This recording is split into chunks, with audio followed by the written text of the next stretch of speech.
Grand Canyon University, Amanda Gilliland, SPD 500, Professor Moon, October 14th, 2020.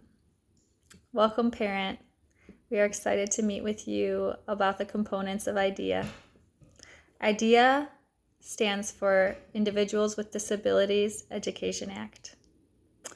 As part of your constitutional right as an American, you are allowed access to free and appropriate public education. In 1975, Congress passed that act for individuals with disabilities to get fair education.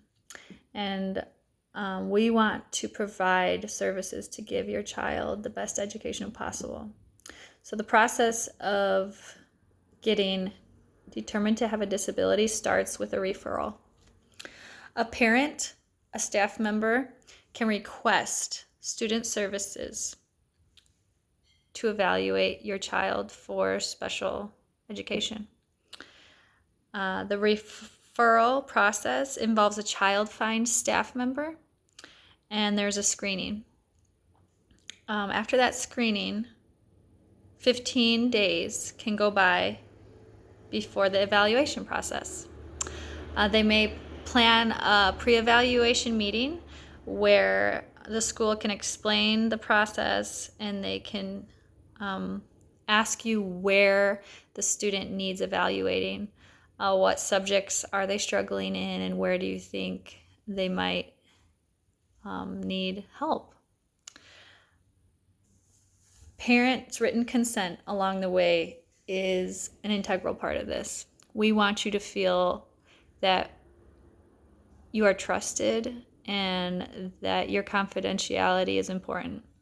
So records cannot be accessed without your consent outside of the specialists and the teachers working with your student.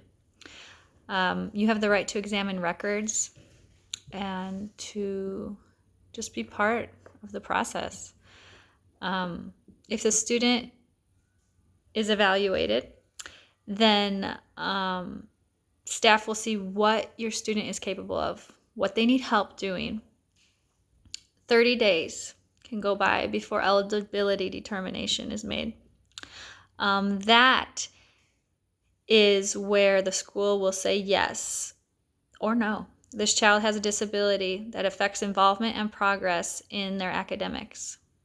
And if you want to contest that, you can get your own independent evaluation and see what that specialist finds.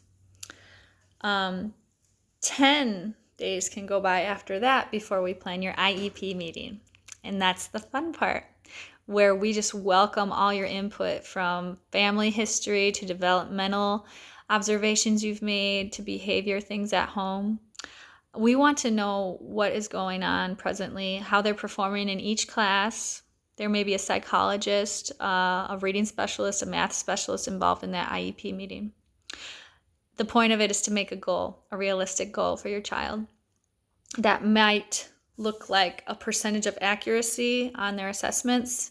That might look like doing tasks unassisted instead of with assistance. Whatever goal you think is measurable, quarterly and annually, the team will make and then allot the services that they can provide. Related services may be supportive school personnel, speech, occupational or physical therapy, special transportation, or supplementary aids like a reading device.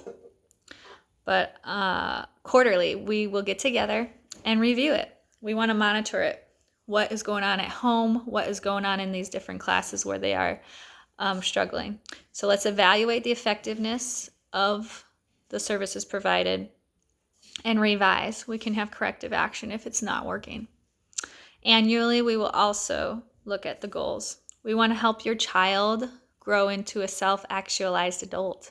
That means sticking through challenges to pursue goals. So at home, if you can support your child through encouragement, then that is just integral to this process. So annually, were the goals achieved? And we just look forward to working with you. Your input is immeasurable, and we want to give you respect and as you entrust your child to us. And if it does become incompatible, then parents can request for student services to use public funding for private school placement. That just has to be a written, documented thing as well. So we'll see you at the IEP meeting.